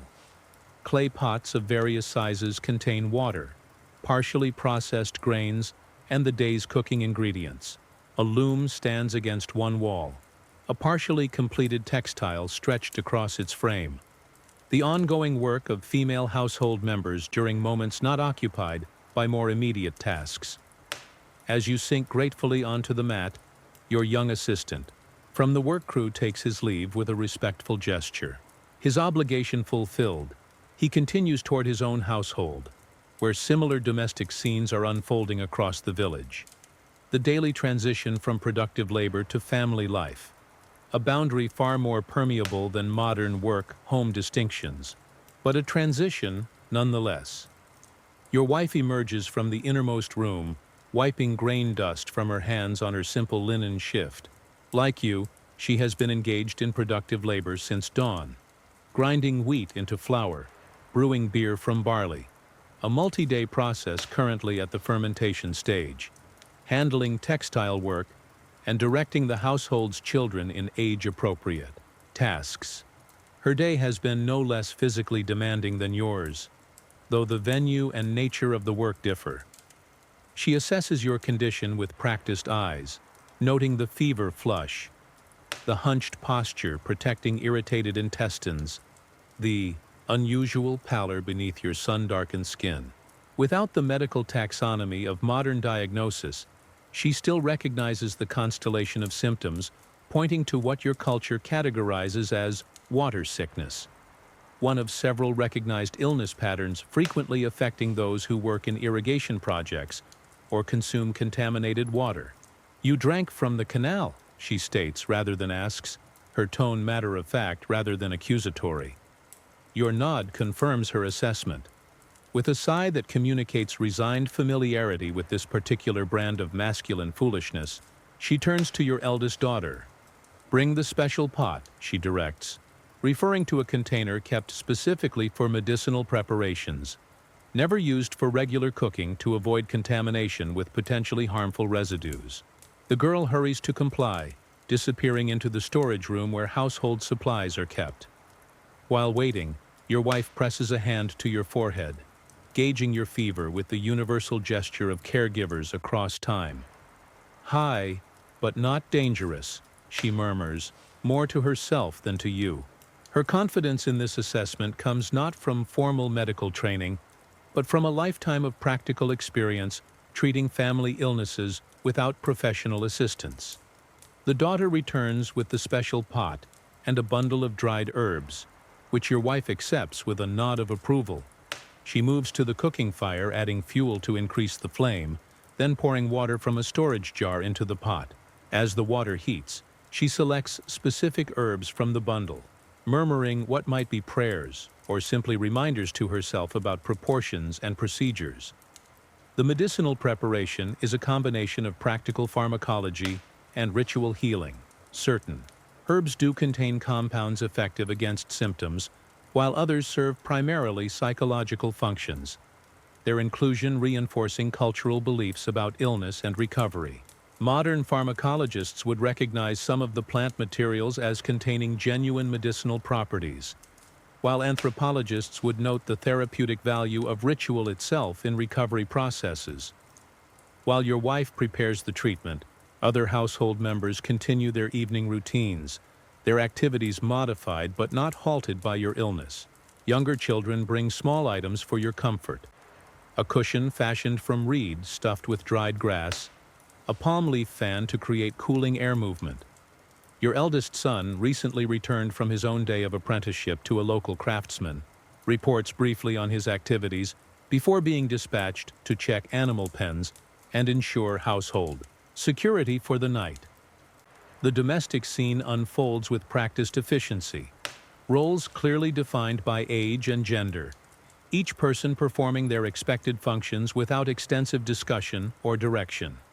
The household operates as a microeconomic unit of production and consumption, its internal organization as structured and purposeful as the larger work crews that maintain irrigation systems or construct monuments.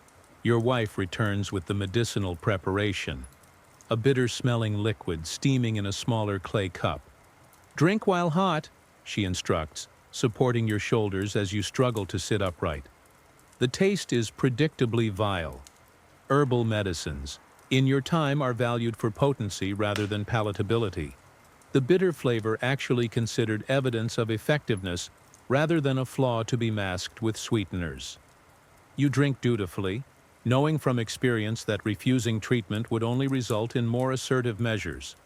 Your wife's authority in domestic health matters as absolute as the overseers in work organization, or the village elders in community disputes.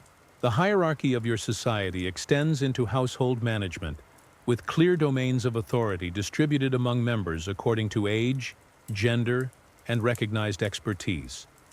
The medicine consumed, you lie back on the mat, your body now engaged in the dual battles of processing whatever pathogens caused your illness and metabolizing the medicinal compounds meant to assist in recovery.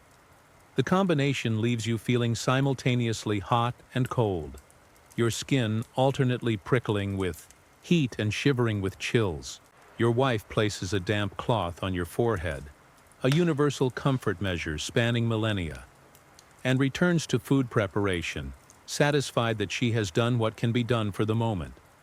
Around you, evening meal preparation continues.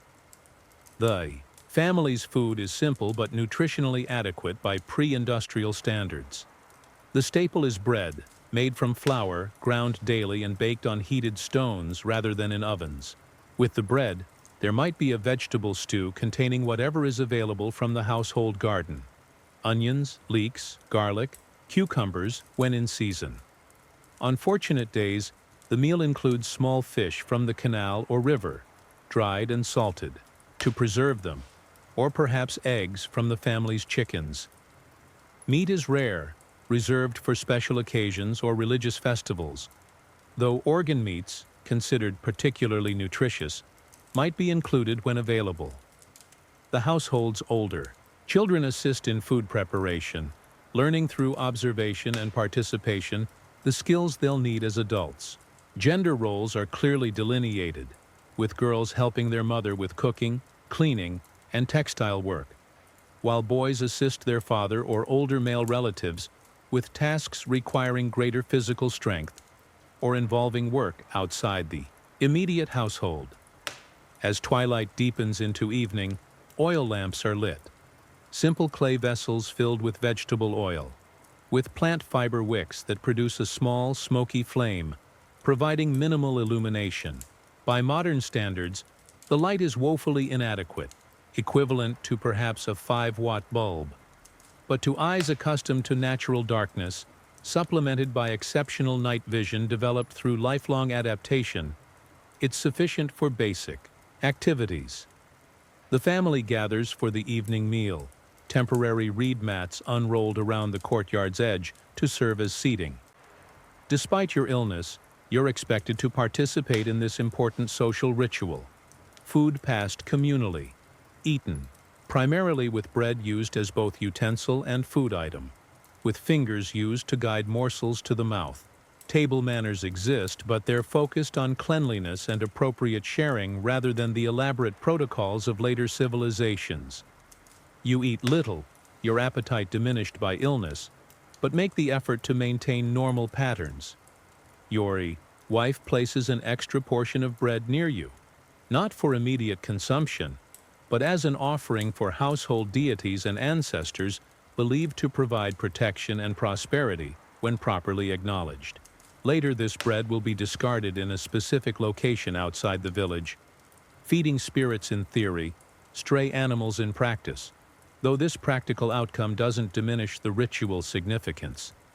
The meal concludes with beer, not the high-alcohol modern beverage, but a murky, nutritious brew closer to liquid bread than contemporary drinks. The fermentation process makes the water safer to consume than untreated sources, though the mechanism of bacterial control isn't understood in your time, while providing additional calories and some B vitamins. Children receive watered portions, the alcohol content low enough that even undiluted beer produces minimal intoxication by modern standards. As darkness falls completely, the household begins transitioning to night configuration. Younger children are settled onto sleeping mats in the innermost room, where temperatures remain most stable. The family dog takes its position near the dwelling entrance, alert for nocturnal disturbances. Adult members complete final tasks, securing food from pests, banking the cooking fire to preserve embers for morning rekindling, checking water supplies for the following day. Your wife helps you relocate from the courtyard mat to the family's sleeping platform in the main room. A raised mud brick structure built against the wall, padded with reed mats and rough linen sheets. The elevation provides some protection from ground-dwelling insects and the occasional scorpion, while the platform's thermal properties help regulate sleeping temperature through the night. Around you, the sounds of the village transition from daytime activities to evening patterns.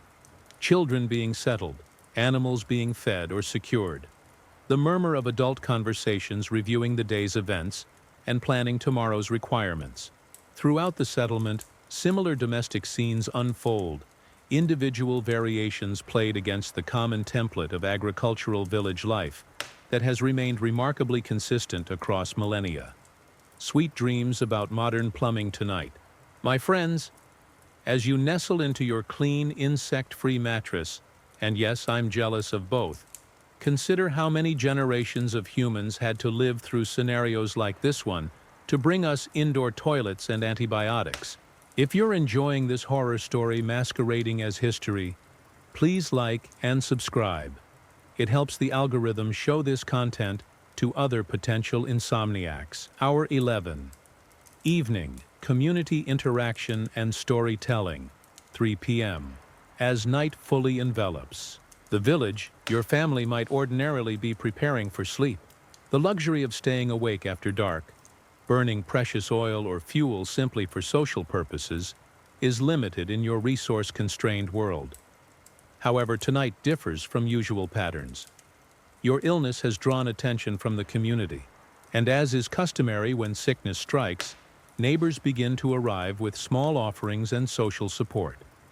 The first visitor is an elderly woman from a neighboring household, respected for her knowledge of traditional remedies and her experience with various ailments. Her status as a healer is informal but recognized. Her expertise developed through decades of observation and practice rather than formal training. She enters your dwelling with the comfortable familiarity of someone whose visits during illness are expected rather than intrusive. After exchanging brief greetings with your wife, a conversation consisting more of meaningful glances and subtle gestures than words, she kneels beside your sleeping platform, her joints protesting the movement. With audible creaks, without asking permission, she places a gnarled hand on your forehead, her touch surprisingly cool against your fever-heated skin.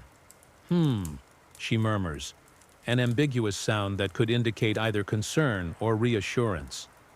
She examines your eyes, pulling down the lower lids to assess their color, then presses her fingers against the pulse point at your wrist, counting heartbeats against some internal metric of health and illness.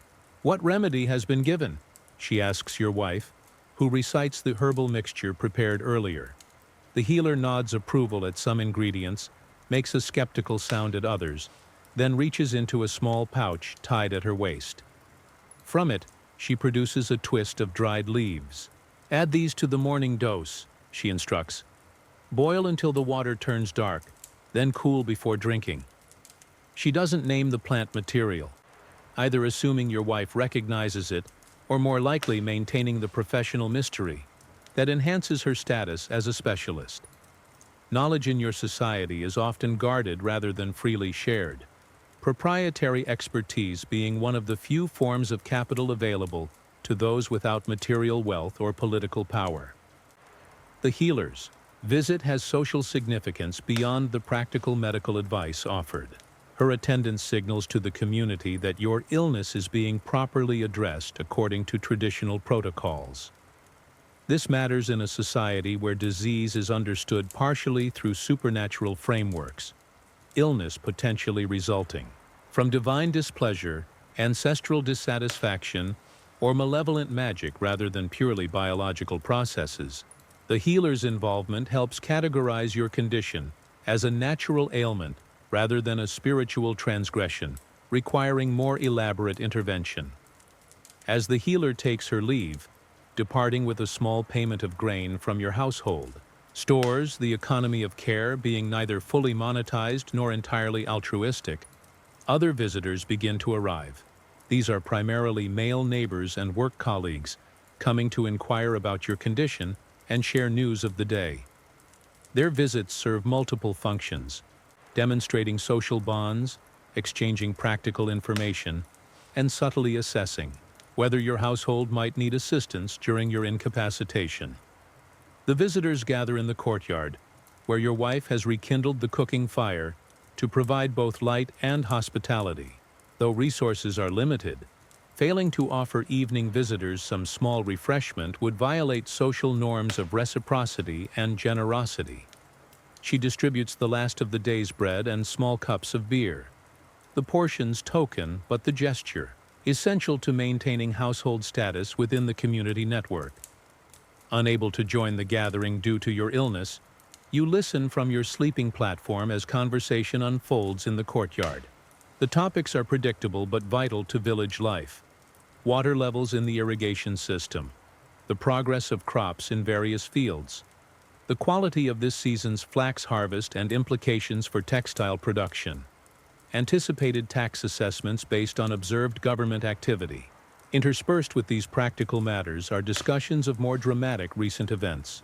The crocodile encounter from earlier in the day, the statue found in the canal, unusual movements of soldiers observed on the main road. The conversation has a ritualistic quality, the exchanged information forming a verbal map of the community's status and concerns. Without written records or formal information systems, these daily social interactions constitute the primary method of data collection and distribution. The accuracy may be compromised by memory limitations, personal biases, and the inevitable distortions of oral transmission. But the system suffices for a society where most relevant information is local and immediate, rather than distant or abstract. As the gathering continues, an older worker who has recently returned from delivering grain to the regional administrative center contributes particularly valuable intelligence. Rumors of a planned visit by a high-ranking official, possibly to assess irrigation projects and tax compliance. This news sparks animated discussion about potential implications, increased labor demands, heightened scrutiny of agricultural output, opportunities for addressing local grievances through properly channeled petitions. They say he brings architects from the capital, the messenger reports, lowering his voice as if the information might be sensitive. New designs for the canal junctions to improve flow during low flood years. This prompts technical discussion among those with relevant expertise. Debate about water flow patterns, sedimentation problems at specific locations, the merits of different sluice gate designs. The conversation reveals a sophisticated understanding of hydraulic engineering principles, developed through generational observation and practical experiment rather than formal scientific study. These men may be illiterate by modern standards, but their knowledge of local environmental systems would impress contemporary specialists. Their mental models of watershed dynamics developed through direct engagement rather than abstract learning. As the technical discussion continues, another visitor arrives. this one causing a subtle shift in the gathering's energy. The newcomer is a village elder, distinguished by his age, perhaps 60, an impressive longevity in your time, and by the quality of his linen garment, which, while still simple by noble standards, shows finer weaving and cleaner maintenance than most villagers can manage. His position is indicated not by official title but by the deference automatically shown as he enters. Conversation pausing, space being made at the optimal distance from the fire.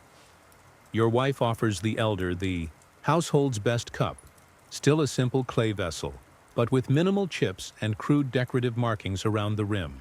He accepts with the slight nod of someone accustomed to preferential treatment, then makes a point of inquiring about your condition before joining the male conversation circle.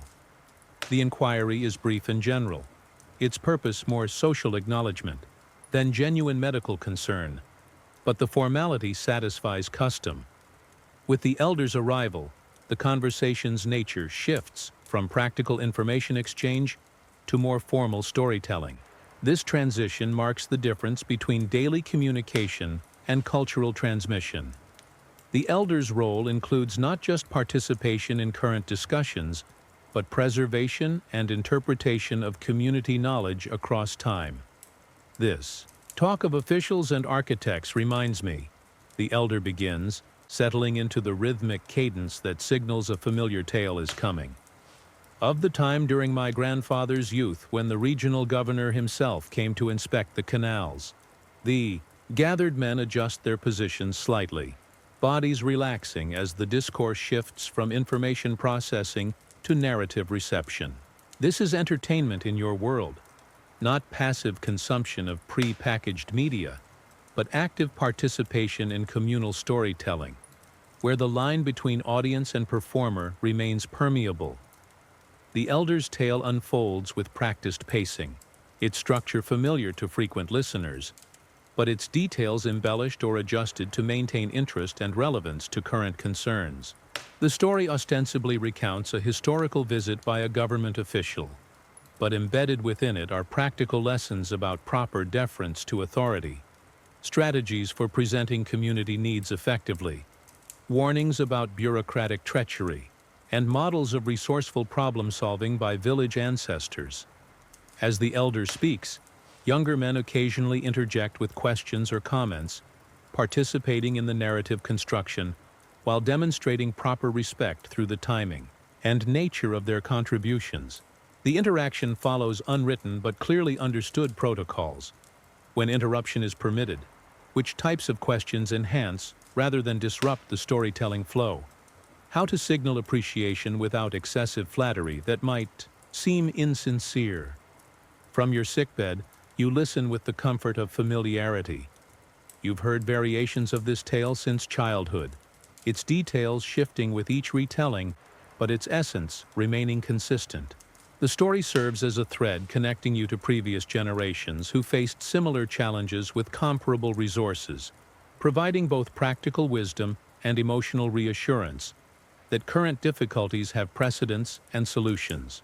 The storytelling session continues with other participants contributing briefer anecdotes or observations, building on themes established by the elder's primary narrative. This collaborative knowledge building represents your society's version of educational infrastructure, the transmission of accumulated wisdom through narrative frameworks that enhance memory retention and practical application. As the evening progresses, your fever develops a dreamlike quality that blurs the boundary between waking thought and sleep. The familiar voices from the courtyard merge with memories of previous gatherings, creating a temporal overlap where past and present community members seem equally present. This state, neither fully conscious nor completely unconscious, has its own cultural significance in your world, considered a liminal condition where insights or even divine communications might occur. Your wife checks on you periodically, offering sips of water and adjusting the damp cloth on your forehead when your temperature spikes. Her caretaking is matter of fact rather than sentimental. Illness is a common occurrence requiring practical management rather than emotional dramatics. Still, her attentiveness reveals the functional bond between marriage partners in your society, where mutual support during incapacitation represents a crucial survival advantage in a world without institutional safety nets. Outside in the courtyard, the gathering begins to disperse as the hour grows late. The elder departs first, his status allowing him to determine when social obligations have been sufficiently fulfilled. Others follow in roughly descending order of community standing, each expressing perfunctory wishes for your recovery before returning to their own households.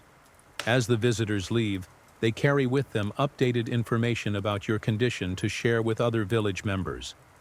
The news of your illness, the healer's involvement, the expected recovery timeline.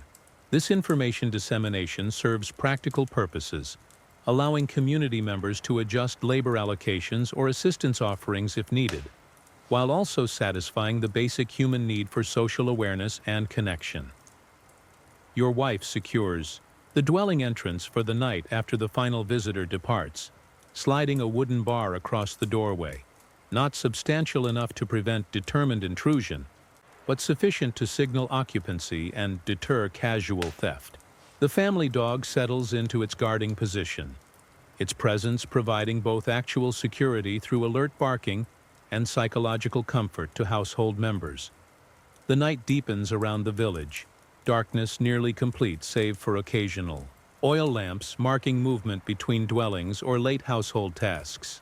Without artificial illumination polluting the sky, the stars emerge with astonishing brilliance, forming patterns recognized and named by countless generations before you. These celestial configurations carry multiple meanings in your cosmology: navigational, markers, agricultural calendars, manifestations of divine presence. Looking up at them through the small window near your sleeping platform, your fever-altered consciousness perceives the stars as particularly vivid and somehow closer than usual, the boundary between terrestrial and celestial realms temporarily thinned by your liminal physical state.